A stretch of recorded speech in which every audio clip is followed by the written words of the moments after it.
अस्सलाम वालेकुम क्लास। बेटा विजुअल प्रोग्रामिंग की आज की क्लास के अंदर हम लोग जब कोई भी प्रोजेक्ट क्रिएट करते हैं विंडोज़ फॉर्म में, तो हम देखेंगे कि उसका कोड स्ट्रक्चर क्या होता है। सो हम प्रीवियसली कुछ चीज़ें तो ऑलरेडी देख चुके हैं कि हमारे पास जैसे कि इवेंट हैंडलर जनरेट होते हैं और इवेंट हैंडलर का अपना कोड होता है। लेकिन इवेंट हैंडलर के अलावा जो हमारे पास कोड खुद से जनरेट हो रहा होता है, आज हम लाइन बाय लाइन उस कोड को डिस्कस करेंगे। क्योंकि जब आप डेफिनेटली पेपर्स के अंदर क्वेश्चंस को सॉल्व करेंगे तो जाहिर बात है वहाँ पे तो कोई ऑटो कोड जनरेट का ऑप्शन आपके पास नहीं होगा, तो आपको वो कोड खुद से लिखना पड़ेगा। और रीज़न सिर्फ ये नहीं है कि आपने चूँकि वहाँ पे कोड खुद से लिखना है तो फिर आपको वो लिखना आना चाहिए, बल्कि उसकी रीज़न ये भी है कि आपको अंडरस्टैंडिंग भी होनी चाहिए स्टेटमेंट बाय स्टेटमेंट कि जो स्टेटमेंट्स खुद से जनरेट करके दे रहा है आपको IDE, वो स्टेटमेंट्स बेसिकली क्या काम कर रही हैं वहाँ पे। सो इस कॉन्सेप्ट को समझने के लिए हम अपने आज के लेक्चर में जो है वो एक प्रोजेक्ट क्रिएट कर लेते हैं और फिर हम देखते हैं स्टेटमेंट बाय स्टेटमेंट कि हर लाइन ऑफ कोड जो है हमारे पास वो बेसिकली क्या काम परफॉर्म करेगा और उसके मीनिंग क्या है। डेफिनेटली आप ये प्रैक्टिस ऑलरेडी करते हुए आ रहे हैं। तो बेटा फाइल में जाके मैं एक न्यू प्रोजेक्ट क्रिएट कर लेता हूँ। यहाँ से विंडोज़ फॉर्म सेलेक्ट कर लिया हमने और यहाँ पे मैं अपनी एप्लीकेशन को नाम दे रहा हूँ या अपने प्रोजेक्ट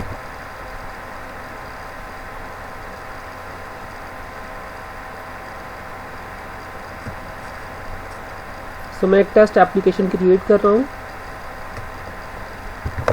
सो मेरे IDE ने मेरे लिए एक टेस्ट एप्लीकेशन क्रिएट कर दी है और जैसा कि आपको पता है कि उसका फर्स्ट इंटरफेस जो है उसमें आपके पास फॉर्म ऑलरेडी अवेलेबल होता है। तो रैदर देन कि मैं यहाँ पे कुछ कंट्रोल्स लूँ और फिर जाके वहाँ पे बैकग्राउंड में उन कंट्रोल्स के इवेंट हैंडलर के ऊपर बात करूँ, हम सबसे पहले ये देखते हैं कि जो कोड ऑटो जनरेटेड है कि वो कोड हमारे पास क्या आ रहा है। यहाँ पे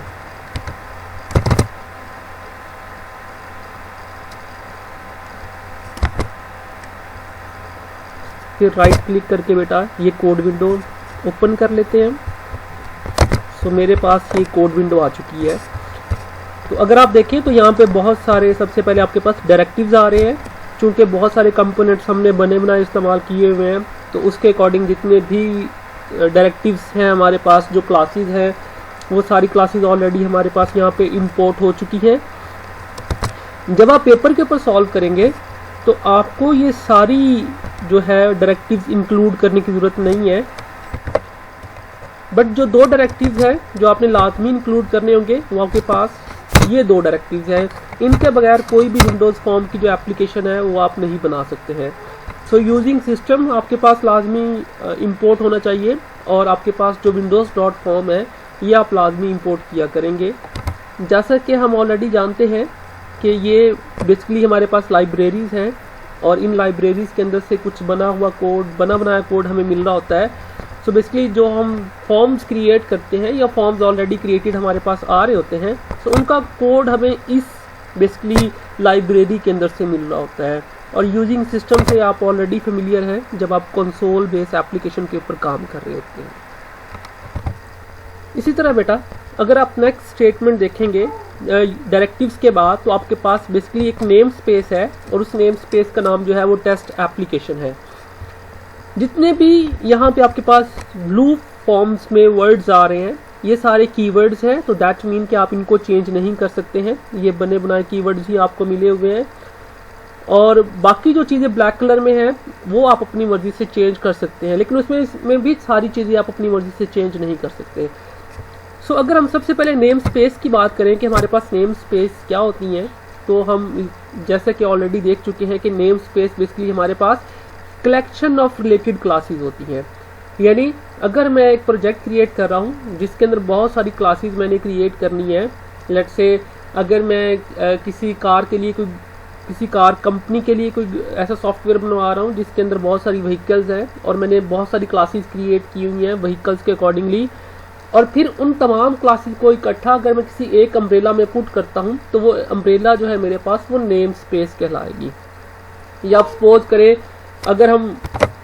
करें अगर हम किसी यूनिवर्सिटी का कोई सॉफ्टवेयर बना रहे हैं और उसके अंदर हमारे पास बहुत सारी क्लासेस बन रही हैं, लाइक स्टूडेंट की अपनी क्लास बन रही है, टीचर्स की अपनी क्लास बन रही है, और कोर्सेज की एक क्लास बन रही है, डिपार्टमेंट्स की क्लास बन रही है। और अगर हमारी ये सारी क्लासेस जो है वो इंटर रिलेटेड है बेसिकली, तो फिर हम उन तमाम क्लासेस को कंबाइन करके किसी एक नेम स्पेस के अंदर स्टोर कर सकते हैं। सो करंटली इस प्रोजेक्ट के अंदर हमारे पास बहुत सारी क्लासेस हैं और वो सारी क्लासेस एक ही प्रोजेक्ट की प्रेजेंटेशन हैं, तो लिहाजा हम तमाम उन क्लासेस को एक नेम स्पेस में इंक्लोज करते हैं। करंटली अगर आप देखें तो टेस्ट एप्लीकेशन बेसिकली मेरी इस एप्लीकेशन का नाम है, जो कि सोल्यूशन एक्सप्लोरर में भी देख सकते हैं आप। सो आप जिस नाम से एप्लीकेशन क्रिएट करेंगे, प्रोजेक्ट क्रिएट करेंगे, उसी ही नाम से नेम स्पेस क्रिएट हो जाया करेगी। यूजुअली ये जो नेम स्पेस है, ये जब हम कंसोल बेस एप्लीकेशन क्रिएट कर रहे थे वहाँ पे भी आ रही थी, लेकिन वहाँ पे हम इस नेम स्पेस को कंसोल बेस एप्लीकेशन में इग्नोर कर देते थे, हम इसको रिमूव कर दिया करते थे। सो बेसिकली वहाँ पे तो इसका कोई ज़्यादा काम नहीं था, हम रिलेटिवली एक क्लास बना रहे थे या हम मैक्सिमम 2 क्लासेस बना रहे थे। लेकिन जब हम विंडोज़ फॉर्म के ऊपर काम करेंगे तो फिर यहाँ पे हमें इन नेम स्पेसेस को इंक्लूड करना पड़ेगा। सो अगर आप देखें तो आपके पास जो पहली ओपनिंग एंड क्लोजिंग पैरेंथेसिस है वो आपकी नेम स्पेस की पैरेंथेसिस है। तो लाइक आपके पास टेस्ट एप्लीकेशन एक नेम स्पेस है, उसके अंदर ये सारा कोड लिखा हुआ है हमारे पास। अब अगर मैं नेक्स्ट स्टेटमेंट के ऊपर मूव करूं, जो कि हमारे पास एक क्लास की डिक्लेरेशन है, और क्लास को डिक्लेयर करने का जो तरीका होता है वो नॉर्मली ऐसे होता है कि आप पब्लिक या प्राइवेट किसी क्लास को क्रिएट कर सकते हैं जो कि उसका एक्सेस स्पेसिफायर है। उसके बाद पार्शल को भी आप इग्नोर कर दें, लेकिन अगर आप रिमेनिंग सिंटैक्स को देखें तो आपके पास पब्लिक और क्लास कीवर्ड आप प्रीवियसली इस्तेमाल करते हुए आ रहे हैं। अब यहाँ पे इस क्लास को पार्शल क्यों डिक्लेयर किया गया है? सो बेसिकली C# के अंदर हम ये कर सकते हैं कि हम क्लासेस को पार्शियली भी क्रिएट कर सकते हैं। किसी क्लास को पार्शियल क्रिएट करने से क्या मुराद होता है? दैट्स मीन कि हमारी क्लास का कुछ हिस्सा किसी एक फाइल के अंदर पड़ा हुआ है और कुछ हिस्सा किसी दूसरी फाइल के अंदर पड़ा हुआ है। यानी हमारी ये क्लास यहाँ पे कंप्लीट नहीं हो रही है। जो हमारी क्लास है वो सारी ये नहीं है, बल्कि ये पॉसिबल है कि इसी क्लास की एग्जिस्टेंस किसी और फाइल के अंदर भी हो सकती है।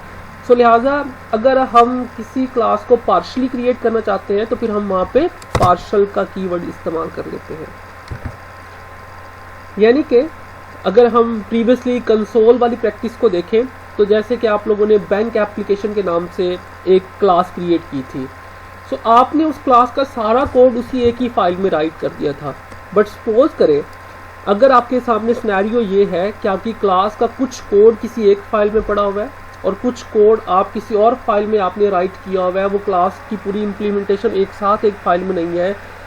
इस केस में C# आपको अलाउ करता है कि आप उस क्लास को पार्शियल मार्क कर दें। अब होता क्या है, जब आप पार्शियल क्लासेस क्रिएट करते हैं तो आप मल्टीपल फाइल्स इस्तेमाल कर रहे होते हैं। यानी एक फाइल मेरे पास है form1.cs के नाम से, तो क्लास के कुछ हिस्सा यहाँ पड़ा हुआ है। लेट्स से मैंने एक और फाइल क्रिएट की है test1.cs के नाम से, और इसी क्लास का कुछ हिस्सा या कुछ इम्प्लीमेंटेशन मैंने वहाँ पे की हुई है। सो सपोज किया मेरे पास टोटल 5 मेथड्स थे, तो 5 मेथड्स में से 3 की इम्प्लीमेंटेशन मैंने form1.cs में कर दी है और 2 की इम्प्लीमेंटेशन मैंने test1.cs के अंदर कर दी है। या आप यूँ कह लें कि बेसिकली मैंने एक और form1.cs क्रिएट किया हुआ है, एक और सेम क्लास क्रिएट की हुई है, मैंने 2 मेथड वहाँ पे इम्प्लीमेंट कर दिए और 3 मेथड यहाँ पे इम्प्लीमेंट कर दिए। अब अगर मैं पार्शियल का कीवर्ड से उन दोनों क्लासेस को डिक्लेयर करूँगा तो मेरा कंपाइलर इस चीज़ को मार्क कर लेगा कि ये दोनों बेसिकली सेम क्लासेस हैं। सो जब हम कोड को कंपाइल करेंगे तो कंपाइलर क्या करेगा, तमाम पार्शियल क्लासेस को कंबाइन करके एक ही क्लास में कन्वर्ट कर देगा। सो दैट मीन अगर आपकी क्लासेस जो है वो डिफरेंट फाइल्स में पड़ी हैं तो वो जब कंपाइल होंगी तो वो आपकी एक ही क्लास बन जाया करेंगी। एक और चीज़ अगर आप नोट करें तो जो यहाँ पे क्लास का नाम है form1, वही आपकी फाइल का नाम भी होता है। तो इसका मतलब है कि अगर आप एक और क्लास क्रिएट करते हैं जो कि इसी की पार्शियल क्लास होती है तो उसका नाम भी बिल्कुल सेम ही रहेगा आपके पास। सो अब अगेन अगर मैं रिपीट करूं तो बेटा पब्लिक एक्सेस स्पेसिफायर है, पार्शियल हम इसलिए इसको मार्क कर रहे हैं कि इस कोड की कंप्लीट इम्प्लीमेंटेशन माइट भी हमें यहाँ नहीं करनी पड़ेगी, कुछ क्लास का हिस्सा यहाँ पे आएगा, कुछ कहीं और पे आएगा। फिर क्लास एक कीवर्ड है जो कि इस चीज़ को मार्क कर रहा है कि हम एक क्लास क्रिएट करने जा रहे हैं। उसके बाद आपके पास ये जो फॉर्म 1 है ये आपकी क्लास का नेम है।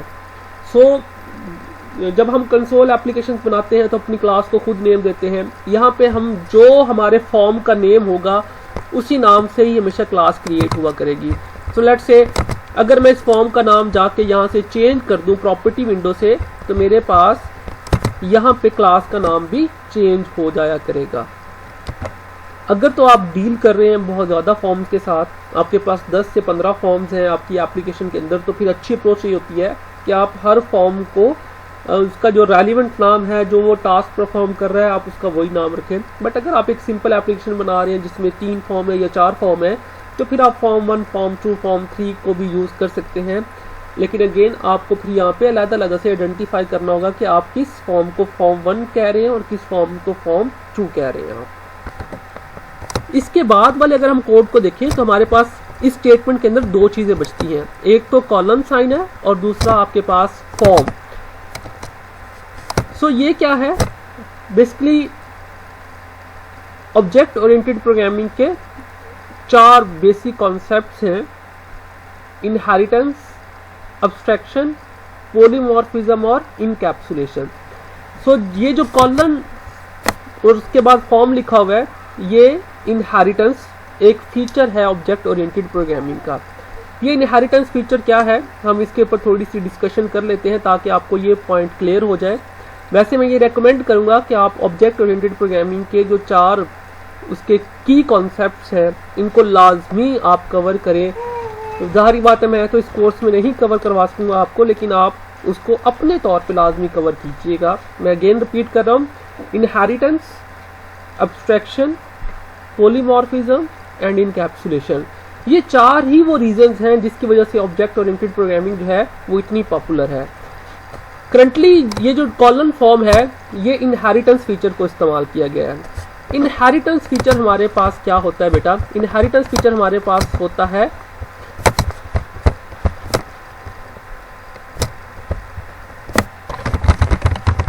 रीयूजेबिलिटी।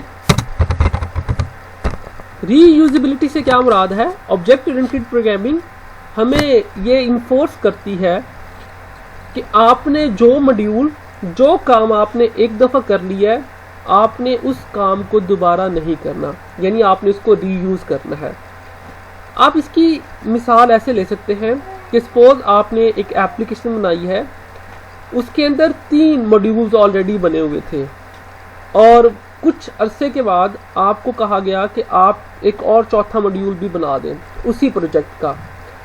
सो सपोज किया आपका ये जो चौथा मॉड्यूल आप नया बनाने जा रहे हैं, या सपोज करें आपने एक एप्लीकेशन बनाई जिसमें आपने 3 फीचर जो है वो यूज़ किए हुए थे, और कुछ अरसे बाद क्लाइंट कहता है कि ये 4th फीचर्स भी आप इस एप्लीकेशन में इंट्रोड्यूस करवा दें, और आपने ये आइडेंटिफाई किया कि ये जो 4th फीचर्स आप इंट्रोड्यूस करवा रहे हैं, इसमें बहुत सारी चीज़ें वही हैं जो कि आपने ऑलरेडी डेवलप करके रखी हुई हैं प्रीवियसली 3 फीचर्स के अंदर। तो अब आपको इस 4th फीचर्स के अंदर वो सारी चीज़ें रिपीट करने की ज़रूरत नहीं है।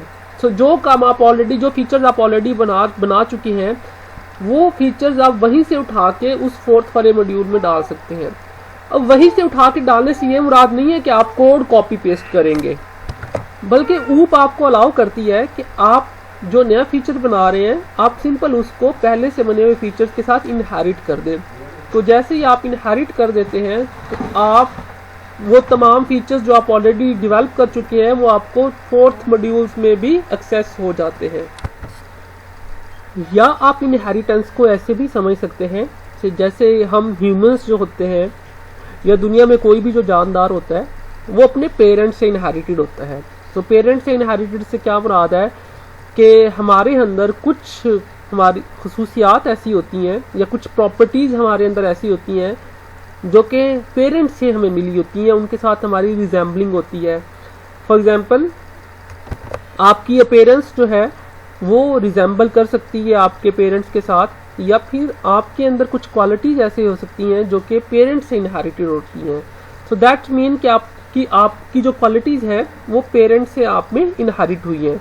सो सेम यही कॉन्सेप्ट जो है वो ऊप में भी अप्लाई होता है, जिसे हम इनहेरिटेंस कहते हैं। इनहेरिटेंस से यहाँ पे मुराद ये है कि हम दो क्लासेस को आपस में इनहेरिट कर सकते हैं। हमें पता है कि जब हम एक क्लास क्रिएट करते हैं तो हम उसके अंदर प्रॉपर्टीज डिफाइन करते हैं, हम उसके अंदर मेथड्स डिफाइन करते हैं।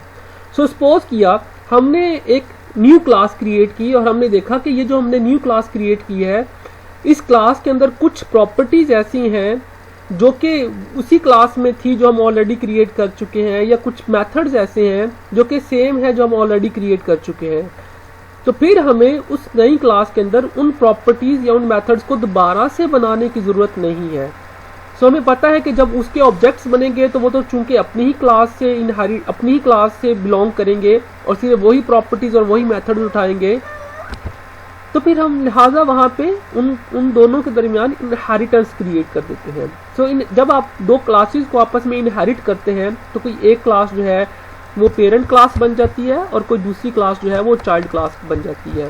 सो आप इसको ऐसे समझे कि सपोज किया आपके पास ये एक क्लास है, मैं इसको फिलहाल एक ह्यूमंस के साथ रिप्रेजेंट कर रहा हूँ। सो इस क्लास के अंदर दो ही चीज़ें थी, एक इसकी प्रॉपर्टीज़, आप इनको P के साथ मार्क कर दें, और दूसरा इसके बिहेवियर्स। सो जाहिर बात है इस क्लास के जितने भी ऑब्जेक्ट्स बनेंगे उन तमाम ऑब्जेक्ट्स के पास ये प्रॉपर्टीज और बिहेवियर बाय डिफॉल्ट चले जाएंगे। सपोज किया अब मेरे पास इसी प्रोजेक्ट के अंदर एक और क्लास है, इस क्लास का नाम सपोज किया C1 है, और एक और क्लास है C2।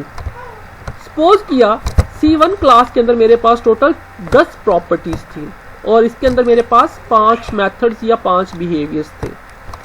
सो जब मैंने C2 क्रिएट की और मैंने ऑब्जर्व किया कि C2 के अंदर बेसिकली टोटल 15 प्रॉपर्टीज हैं, लेकिन उसमें से 5 या कुछ प्रॉपर्टीज ऐसी हैं जो कि सेम वही हैं जो कि C1 के पास है, और इसके पास टोटल लेट से 10 इसके बिहेवियर्स हैं, लेकिन 2 बिहेवियर्स इसके बिल्कुल सेम वही हैं जो क्या C1 के पास थे। अब मुझे पता है कि जब C2 का कोई भी ऑब्जेक्ट बनेगा तो C2 का ऑब्जेक्ट सिर्फ अपनी क्लास की प्रॉपर्टीज और बिहेवियर्स से ही बिलोंग करेगा, वो इस C1 की प्रॉपर्टीज या बिहेवियर्स को एक्सेस नहीं कर सकता। अब अगर मेरे पास इनहेरिटेंस का फीचर है और मुझे इसको इस्तेमाल करना आता है, तो मैं अब ऐसा नहीं करूंगा कि यहाँ पे मैं 15 प्रॉपर्टीज क्रिएट करूंगा। अगर मुझे पता है कि 15 में से 5 प्रॉपर्टीज ऐसी हैं जो कि C1 के पास हैं, तो मैं कोशिश करूंगा कि वो प्रॉपर्टीज मैं C1 से ही ले लूं, और लेट्स से 10 में से 2 बिहेवियर्स ऐसे हैं जो कि C1 के पास है। तो अब मैं क्या करूंगा, मैं इस क्लास को इस क्लास से इनहेरिट कर दूंगा। जैसे ही मैं इस क्लास को इस क्लास से इनहेरिट करूंगा तो ये क्लास मेरी ड्राइव्ड क्लास बन जाएगी, या इसको हम चाइल्ड क्लास कह लेंगे, और ये क्लास बेसिकली बेटा हमारे पास पेरेंट क्लास बन जाएगी, या हम इसको नॉर्मली बेस क्लास भी कहते हैं। सो पेरेंट या बेस क्लास हम इसको कह सकते हैं, पेरेंट स्लैश बेस, और ये हमारे पास ड्राइव क्लास है, या फिर हम इसको चाइल्ड क्लास कह सकते हैं। सो जब 2 क्लासेस को हम इनहेरिट करते हैं तो उस क्लास के अंदर या उस क्लास के ऑब्जेक्ट के पास वो सारी प्रॉपर्टीज बाय डिफॉल्ट चली जाती हैं, वो सारे बिहेवियर्स बाय डिफॉल्ट चले जाते हैं जो कि उसकी पेरेंट क्लास के पास होते हैं। सो अब अगर आप देखें, अब मुझे यहाँ पे 15 मेथड्स क्रिएट करने की जरूरत नहीं है, 15 प्रॉपर्टीज क्रिएट करने की जरूरत नहीं है, क्योंकि 5 प्रॉपर्टीज मुझे यहाँ से वही मिल रही है जो इसकी है। सो मैं यहाँ पे 10 प्रॉपर्टीज क्रिएट करूंगा, और मैं यहाँ पे 10 मेथड्स क्रिएट नहीं करूंगा क्योंकि 2 मेथड मुझे यहाँ से मिल जाएंगे, क्योंकि वो ये ऑब्जेक्ट एक्सेस कर लेगा। तो अब मैं यहाँ पे 8 मेथड्स क्रिएट करूंगा। तो ये मैंने क्या किया, मैंने इस कोड को रीयूज कर लिया। जो कोड ऑलरेडी मैंने किया हुआ था, मैंने नई क्लास के अंदर वो कोड रीराइट नहीं किया, बल्कि इसको रीयूज कर लिया। अब होगा क्या, जब ये ऑब्जेक्ट क्रिएट होगा तो ये अपने क्लास के प्रॉपर्टीज को भी एक्सेस कर सकता है, इसके बिहेवियर्स को भी एक्सेस कर सकता है, और जो इसकी पेरेंट क्लास थी ये उसकी प्रॉपर्टीज और बिहेवियर्स को भी एक्सेस कर सकता है। मैं उम्मीद करता हूँ कि आपको ये लॉजिकली ये कॉन्सेप्ट समझ में आ गया होगा कि इनहेरिटेंस क्या होती है। अब क्वेश्चन ये है कि इनहेरिटेंस को हम कोड में कैसे इंप्लीमेंट करते हैं। सो बेसिकली बेटा ये तरीका है, जब हम कोई क्लास क्रिएट करते हैं और जब हमने इसको किसी और क्लास से इनहेरिट करना होता है, यानी मैं इस क्लास को क्रिएट कर रहा हूँ और मैं ये चाहता हूँ कि इसकी कोई पेरेंट क्लास बन जाए जहाँ से ये प्रॉपर्टीज और बिहेवियर्स गेट कर सके, तो आप कॉलन का साइन इस्तेमाल करेंगे और फिर आप उसके बाद जिस क्लास से आप इसको इनहेरिट करना चाहते हैं उस क्लास का नाम लिख देंगे। सो मैं इसको फिलहाल, मेरे पास फॉर्म ऑलरेडी एक बनी बनाई क्लास है, मैं आपको इसका कोड भी अभी दिखा दूंगा। सो ये मैं क्रिएट कर रहा हूँ, ये क्लास क्रिएट नहीं थी पहले, ये मेरे प्रोजेक्ट में क्रिएट हुई है और इस क्लास से मेरी क्लास इनहेरिट हो गई है। अब इसका क्या मतलब है कि जब फॉर्म 1 का कोई ऑब्जेक्ट बनेगा तो वो फॉर्म क्लास के तमाम बिहेवियर्स और प्रॉपर्टीज को एक्सेस, बिहेवियर्स एंड मेथड्स को, बिहेवियर्स मेथड प्रॉपर्टीज आप जो भी कह लें, जो भी चीज़ें आपके पास अवेलेबल होती हैं ये उन तमाम को एक्सेस कर सकेगा।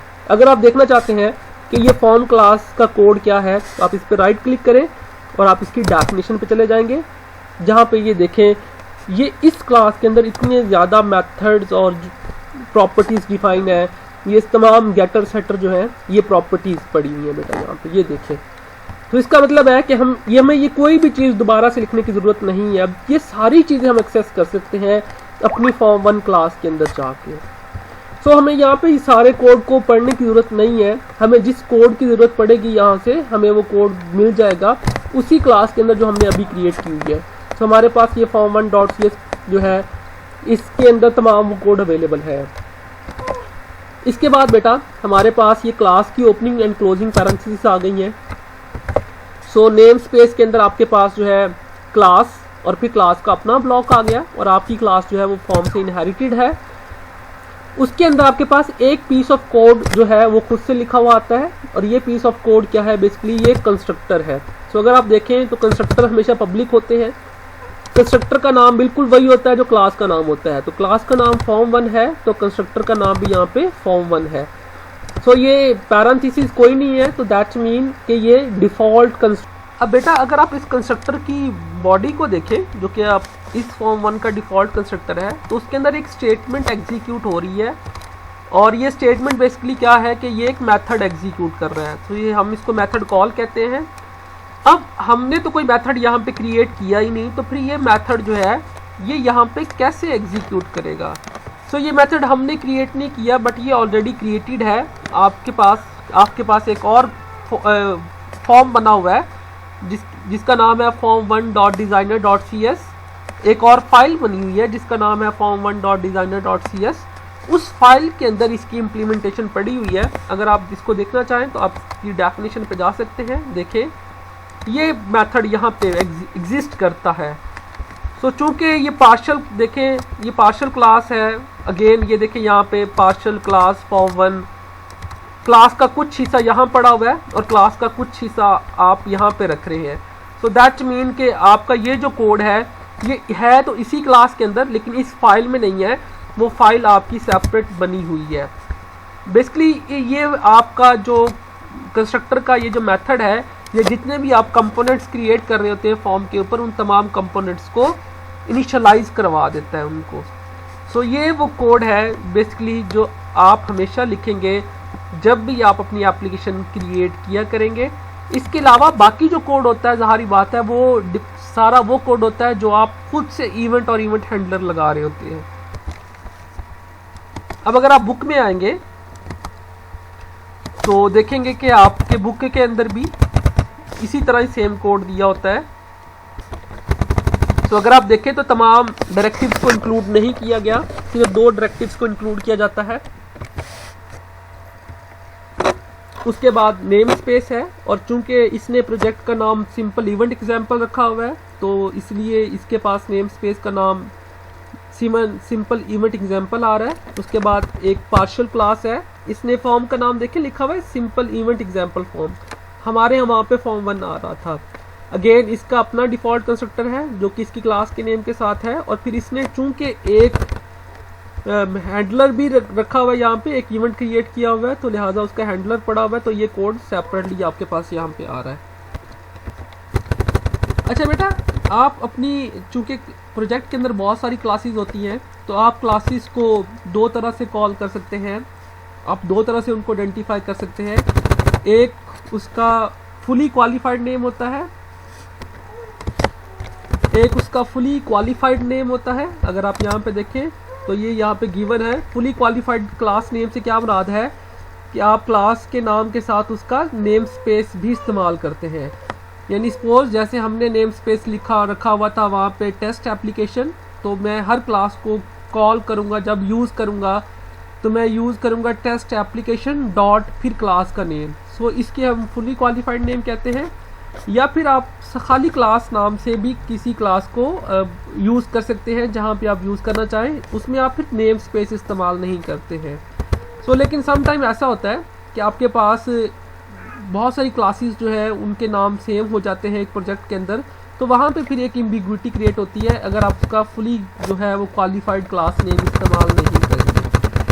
अच्छा बेटा, इसके बाद इस कोड को समझाने के बाद मैं आपको रेकमेंड करूँगा कि बहुत सारी चीज़ें ऐसी हैं जो कि आप सेल्फ रीड कर लेंगे। बेसिकली मैं ऑलरेडी आपके साथ क्लास में वो चीज़ें डिस्कस तो कर चुका हूँ, लेकिन मैंने आपको बुक से नहीं बताया कि आपने वो चीज़ें कहाँ से जाके स्टडी करनी है। सो कुछ कंट्रोल्स हैं और उन कंट्रोल्स की प्रॉपर्टीज़ है और उनके बिहेवियर्स है और उनके इवेंट्स हैं। सो मैं आपको रेकमेंड करूँगा कि आप यहाँ बुक्स पे जाके उन कंट्रोल्स और उनके इवेंट्स को आप स्टडी कर लें। मैं आपको वो इधर से आइडेंटिफाई करवा देता हूँ।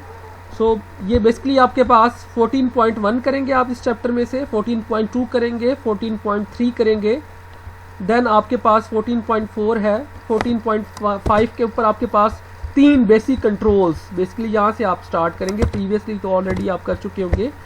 सो label, text box and button, अगर आप देखेंगे तो आपने इनके ये वाले टेबल्स करने हैं।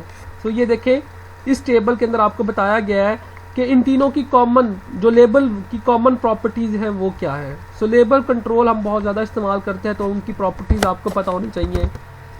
इसी तरह फिर टेक्स्ट बॉक्स जो है आपके पास, ये बहुत ज़्यादा इस्तेमाल करते हैं हम, तो आपको इसकी प्रॉपर्टीज़ और इवेंट्स जो है वो पता होने चाहिए। इसी तरह बटन के प्रॉपर्टीज़ एंड इवेंट। सो आपके पास ये 3 मेजर कंट्रोल है, label, text box and button. So button और टेक्स्ट बॉक्स के इवेंट्स भी आपने लाजमी करने हैं। लेबल का कोई बेसिकली इवेंट नहीं है, उसकी सिर्फ जस्ट प्रॉपर्टीज है। इसी तरह इसके बाद आपके पास ग्रुप बॉक्स एंड पैनल्स हैं, तो इसके भी सेम देखिए, आप इनका टेबल्स करते जाइए वाले। सो इसकी ग्रुप बॉक्स की जो प्रॉपर्टीज है वो क्या है, पैनल की प्रॉपर्टीज क्या है। इसी तरह आपके पास चेक बॉक्सेस और रेडियो बटन आ जाते हैं बेटा, तो आपने उनकी भी जो प्रॉपर्टीज, और ये देखिए ये चेक बॉक्स क्या होता है, रेडियो बटन क्या होता है, ये मैं आपको ऑलरेडी बता चुका हूँ, लेकिन यहाँ पे अब इनकी आपने प्रॉपर्टीज एंड इवेंट्स देखने हैं। सो ये टेबल के अंदर रोज एंड कॉलम्स के फॉर्म में आपको डाटा गिवन है। अगर आपको किसी प्रॉपर्टी या इवेंट की समझ नहीं आएगी तो आप IDE पे जाके उसको परफॉर्म करके देख लेंगे। सो इससे आपको वो कन्फ्यूजन क्लियर हो जाएगी। वैसे वो खुद भी कोड में आपको बता रहा है कि आप उनके इवेंट्स को कैसे इस्तेमाल कर सकते हैं। सो ये देखें, ये आपके पास चेक बॉक्सेस हैं जिसमें आप बेसिकली टिक चेक अनचेक कर सकते हैं।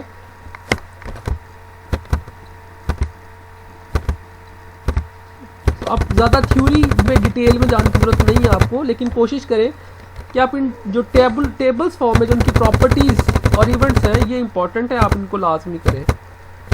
सो बेटा आप ये पिक्चर बॉक्स से पहले तक आप जो है अपना ये वाला जो चैप्टर है इसको आप कवर कर लेंगे। ये आपके इस वीक का टास्क है।